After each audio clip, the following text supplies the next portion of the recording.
तिमीहरूलाई थाहा छ आमा र बुवा मर्नुभन्दा अगाडि आमा र बुवाको डेथ हुनुभन्दा अगाडि मलाई के चाहिँ पर्मिसन दिएर जानुभएको थियो उहाँले के चाहिँ पर्मिसन दिनुभएको थियो प्रितालाई चाहिँ उहाँले मलाई तिमीहरूको केयर गर्नुको लागि जानु दिनुभएको थियो तर तिमीहरू यो कुरा बुझ्न सक्दैनौ तिमीहरू अहिले सानै छौ दाइ अब हामी ठुला भइसक्यो अब त हामीलाई आफ्नो केयर आफै गर्नै हाल्छ नि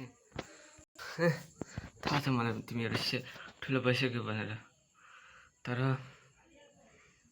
तिमीहरू अहिले सानै छौ किनभने मेरो अगाडि ठुलो भइसक्यो तर हाम्रो बुबाको अगाडि सानै छौ जब मुकुन्दले भनिसकेको छ भने हामी ठुलै छौँ भनेर तर किन चाहिँ केयर गर्छ निर्मल